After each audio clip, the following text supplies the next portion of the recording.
Nashorn was a German World War II tank destroyer. Early versions of this vehicle were also known as Hornisse.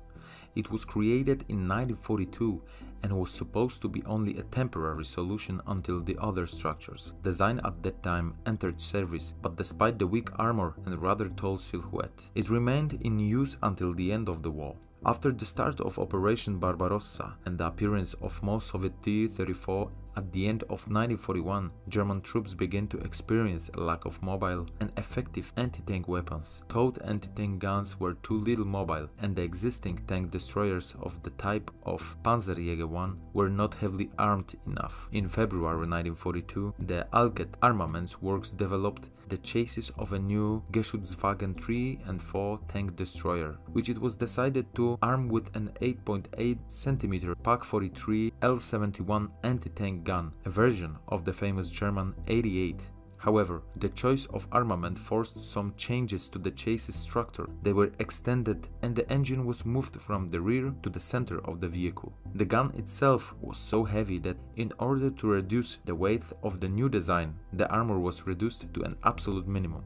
The new vehicle was shown to Adolf Hitler in October 1942, and after this approval it went into production in early 1943. The full official name was 8.8 cm Pak 43 L71 auf Geschützwagen 3 and 4, but it was known to the general public as Panzerjäger Hornisse.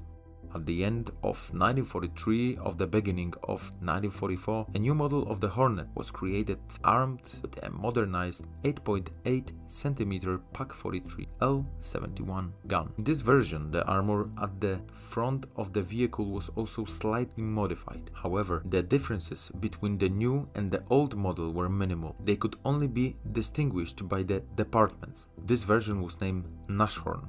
A total of 494 vehicles of both versions were produced, most of them produced in 1943. Hornisse Nashorn were used by heavy tank destroyers, Schwere Panzerjäger Abteilung.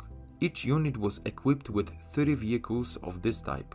A total of 6 such formations were created: Schwere Panzerjäger Abteilung 560, 655, 525, 93, 519 and 88. Units equipped with Nashorn fought on all fronts until the end of the war. Their combat debut took place during the Battle of Kursk, where they did very well.